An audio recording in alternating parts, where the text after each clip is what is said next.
This is Dheeraj Kumar. Indian coast guard के बारे में एक अपडेट है। बहुत सारे लोग कह रहे थे कि इसमें भी टीओडी आएगा, टूर ऑफ ड्यूटी आएगा। तो ये गाइज टूर ऑफ ड्यूटी इसके अंदर नहीं आएगा, पहले से क्लियर है। और हाँ, एक चीज़ मैं और बताना चाहूँगा, जितने भी टूर ऑफ ड्यूटी के थ्रू जितने भी लोग निकलेंगे उनको कोस्ट गार्ड के अंदर भी एक सर्विसमैन के लिए कुछ सीटें रिजर्व मिलेंगी, लाइक जैसा CAPF के अंदर मिलता था, ठीक है। और एक चीज़ मैं बताना चाहूँगा इसके अंदर कि क्लासेस से रिगार्डिंग मैं कुछ इंपॉर्टेंट चीज़ें बताऊंगा सबसे पहले तो, और इसके बारे में और भी डिटेल में जाएंगे कि क्लासेस क्यों बंद थी। तो गाइज प्रोटेस्ट की वजह से अभी रिसेंटली बिहार में बहुत जगह पे इंटरनेट बंद था।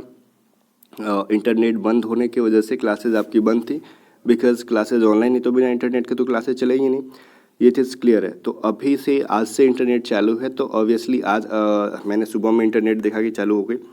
तो अभी तो क्लासेस पॉसिबल नहीं है, बिकॉज हमारी क्लासेस की टाइमिंग 8 AM है, ठीक है, और 8 तो बज चुके हैं अब तक। तो कल से मतलब 23 जून से क्लासेस कंटिन्यू हो जाएंगे, और उस क्लासेस में एयरफोर्स की वाई ग्रुप की और कोस्ट गार्ड नाविक GDB आंतरिक के सेक्शन 1 की मैथ एक ही क्लासेस के अंदर होगी 8 बजे सुबह। तो वो क्लासेस ज़रूर अटेंड करना। अब यहाँ पे हम बात कर लेते हैं इंडियन कोस्ट गार्ड के बारे में, जो हम बात करना चाहते थे, ठीक है। टीओडी क्यों नहीं लागू होगी? देखो गाइज, यहाँ पे साफ साफ हर जगह बात किया गया है। इंडियन नेवी में लागू होगी, इंडियन एयरफोर्स में लागू होगी, और इंडियन आर्मी के अंदर लागू होगी। और कोस्ट गार्ड के अंदर एक न्यूज़ में आपने देखा होगा, एक आर्टिकल छपा हुआ था कि लाइक जितने भी CAPF की वैकेंसीज आती है, CAPF बोले तो SSC GD के थ्रू जो कांस्टेबल की आती है, ठीक है, SSC CPO के थ्रू जो SI की आती है, और साथ में UPSC के थ्रू जो असिस्टेंट कमांडेंट CAPF की आती है। तो इन सभी में जो है CAPF कहते हैं, तो उन्हीं को कहते हैं सेंट्रल आर्म पुलिस फोर्सेस, ठीक है। तो CAPF का मतलब यही हो गया, और CAPF के थ्रू आप जा सकते हो CRPF में, BSF में, CISF में, SSB में, ITBP में, ठीक है, इन सभी चीज़ों में आप जा सकते हो। तो इन सभी, और साथ में आसाम राइफल अलग से आती है वैकेंसी, और साथ ही में आपको यही जो इन सभी में 10% एक सर्विसमैन का आपको दर्जा मिलता था ना, जैसे कि एक सर्विसमैन जो है वो उनको 10% का रिजर्व मिलता था। तो वही जो अग्निवीर बन के निकल के आएंगे उनको भी 10% का रिजर्वेशन मिलेगा, या फिर जितना भी निकले बट उनको कुछ रिजर्वेशन मिलेगा। तो ये बहुत ही बिग अपडेट थी। तो पहले सबको पता होगा तो अच्छी बात है, नहीं पता तो एक चीज़ और मैं बताऊँ कि इंडियन कोस्ट गार्ड के अंदर भी उनको रिजर्वेशन मिलेगा, ठीक है।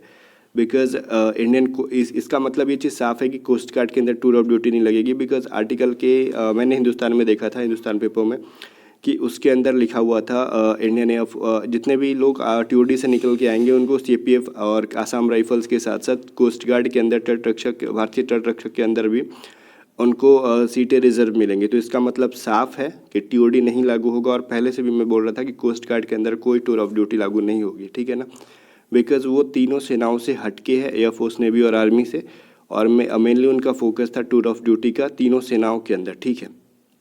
तो ये चीज़ जो थी वो इम्पॉर्टेंट थी। तो अब गाइस मैं बात कर लूँ इसके बारे में कि इसकी वैकेंसी कब तक आएगी। और सर आपने नोटिफिकेशन के ऊपर वैकेंसी बनाई नहीं, मतलब वीडियो बनाई नहीं है कि भी, तो वीडियो नहीं बनाने का रीज़न ये था कि इंटरनेट नहीं था, ठीक है। फिलहाल मैं आपकी वैकेंसी के बारे में बात कर लूँ। इंडियन कोस्ट गार्ड की वैकेंसी 2 बार आती है साल में, जैसे कि आपको पता होगा, ठीक है। और फर्स्ट बैच जो आता है वो जून और जुलाई में आता है, और सेकेंड जो है नवंबर और दिसंबर के अंदर आता है। तो जून और जुलाई बोले तो सर जून तो अभी आ गया, कोई नोटिफिकेशन अभी तक आया नहीं है। तो गाइस देखो, जून और जुलाई कहने का मतलब जून के यहाँ पे और स्लैश जुलाई है, तो या तो जून में या तो जुलाई में। इसका मतलब ये नहीं हुआ कि जून के स्टार्टिंग में, जून के एंड में, ठीक है, एंड वीक में, या फिर आपको देखने के लिए मिल जाता है। अगर नहीं मिलता है तो जुलाई में आपको देखने के लिए गारंटेड है कि मिल जाएगा ऑफिशियली डेटा के अकॉर्डिंग। और इंडियन कोस्ट गार्ड की मैं जहाँ तक बता दूँ कि अभी प्रोसेस थोड़ी सी डिले चल रही है, हर जगह पे थोड़ी सी डिले चल रही है, ठीक है। तो मे बी ये जुलाई के फर्स्ट वीक में आ जाए, अच्छी बात है। अदरवाइज़ 15 से 20 दिन डिले भी हो सकता है, इसके लिए बौखलाना मत, बट वैकेंसीज आएंगी, ठीक है। और मेनली मुझे जहाँ तक उम्मीद है कि वैकेंसीज टाइम पे ही आ जाए, क्योंकि पिछली वैकेंसीज और असिस्टेंट कमांडेंट की वैकेंसी जो है इंडियन कोस्ट गार्ड की, वो थोड़ी सी प्रोसेस उनका डिले चल रहा है। रीज़न तो वही बता सकते हैं कि क्या रीज़न चल रहा है भाई, ठीक है। तो अभी ये सभी चीज़ें वैकेंसी और बाकी की जो स्टेज होता है ना, कि उसके अंदर बहुत सारे स्टेजेस होते हैं, तो वो सभी पिछला फाइनल हो जाता है। जैसे जैसे आगे बढ़ता है वही अगली वैकेंसी पे उसका इम्पैक्ट पड़ता है, ठीक है। तो ये सभी चीज़ें हैं। और मैं एक चीज़ बता दूं आपको, यहाँ पे इंडियन कोस्ट गार्ड की अगर आप तैयारी कर रहे हो तो 2-3 चीज़ें याद रखना। आप इंडियन कोस्ट गार्ड की भी तैयारी कर रहे हो और आईसीजी की बोले तो इंडियन कोस्ट गार्ड और अग्निवीर की तैयारी कर रहे हो लाइक एयरफोर्स, नेवी और आर्मी, तो इन दोनों के सिलेबस में बहुत ज़्यादा डिफरेंस नहीं रहने वाला है। अगर आप वाई ग्रुप की तैयारी कर रहे हो तो आपको डीबी की तैयारी कर लेनी चाहिए, बिकॉज जो डीबी की तैयारी करेगा वो वाई ग्रुप आपसे आराम से निकल जाएगा, ठीक है। तो ये चीज़ वाई ग्रुप बोले तो जिसके अंदर रागा वाला सेक्शन आता है, ठीक है ना, रागा वाला सेक्शन। और एक चीज़ इम्पोर्टेंट बात, एक इम्पॉर्टेंट बात ये थी कि इस बार एक्स और वाई ग्रुप को जो है नाम बदल के आया गया है। जैसे पहले एक्स और वाई ग्रुप आता था, तो इस बार साइंस सब्जेक्ट और अदर देन साइंस सब्जेक्ट करके आया है। तो अदर देन जो साइंस सब्जेक्ट है वो मतलब वाई ग्रुप है, समझ लेना एक तरीके से आप। तो वही है जो आप जैसे पहले वाई ग्रुप की तैयारी करते थे तो रागा का सेक्शन और इंग्लिश का सेक्शन आता था। तो रागा में जितने भी मैथ, रीजनिंग और जीके जीएस आते हैं वो सभी डीबी वाले आएंगे, ठीक है। और इंग्लिश तो सबका सेम ही रहता है, चाहे वो साइंस सब्जेक्ट ला हो या फिर अदर देन साइंस हो या फिर कोस्ट गार्ड के अंदर आपका जीडी हो, डीबी हो, यांत्रिक है, जो भी है सब सेम रहता है। अब कोस्ट गार्ड के बारे में एक और इम्पोर्टेंट इन्फॉर्मेशन मैं दे दूं कि आपकी क्लासेस कल से कंटिन्यू हो जाएंगी, मतलब 23 जून से क्लासेस कंटिन्यू हो जाएंगी, वो भी 8 AM पर, ठीक है। और वो सिर्फ कोस्ट गार्ड की नहीं होंगी, कोस्ट गार्ड के साथ साथ में आपको वो जो होंगी क्लासेस गाइज आपको एयरफोर्स की भी हो जाएंगी, ठीक है। जो अदर देन साइंस सब्जेक्ट है ना, तो वो जो रागा का सेक्शन वाला पोर्शन है तो वो वाला चीज़ जो है, तो रागा का मैथ उसके अंदर होगा। और कल मैथ की क्लासेस कंटिन्यू करते हैं, फिर अदर क्लासेस के बारे में आपको अनाउंसमेंट दूंगा।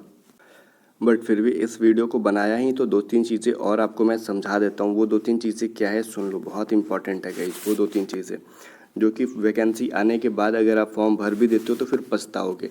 तो वैकेंसी आने से पहले, ठीक है, वैकेंसी आने से पहले अपना, अगर आप ओबीसी से हो, अगर आप ईडब्ल्यूएस से हो, या फिर आप एससी से हो, या फिर एसटी से हो, तो एटलीस्ट ये सर्टिफिकेट बनवा लो, ठीक है, सेंट्रल गवर्नमेंट का। आप फॉर्म या फिर जब भी फॉर्म ऑनलाइन कर रहे होगे तो आपसे ऑप्शन पूछेगा आप सेंट्रल गवर्नमेंट के लिए कर रहे हो या फिर स्टेट गवर्नमेंट के लिए, तो आप सेंट्रल गवर्नमेंट के लिए करोगे।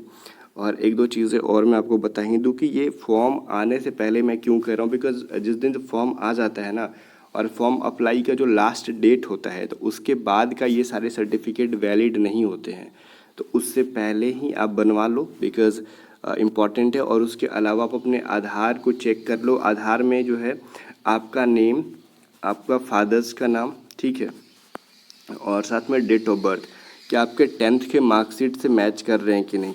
अगर आपके 10th के मार्कशीट से मैच नहीं कर रहे हैं तो इसको भी जाके अभी बहुत टाइम है सुधरवा लो, ठीक है। ये सुधरवा लोगे तो बेटर रहेगा, अदरवाइज़ कोई फ़ायदा नहीं है फॉर्म भरने का, एग्ज़ाम नहीं देने देते हैं अगर नाम में, फादर्स नेम में और डेट ऑफ बर्थ में थोड़ा सा भी मिसमैच हुआ तो, ठीक है। इसके अलावा कोई भी अगर डिटेल जानकारी चाहिए, और डेट ऑफ बर्थ के बारे में मत पूछना, क्योंकि ओबीसी को यहाँ पे अगर डेट एक्सपायरी भी हो गई तो 3 साल का एज रिलैक्सेशन मिल जाता है, SC ST को 5 साल का मिल जाता है, ठीक है। तो एज का यहाँ पे कोई बहुत बड़ा इशू नहीं है, सिर्फ जनरल और EWS के बच्चों को एज का इशू है कि एज एक्सपायर हो जाता है जल्दी उनका, ठीक है।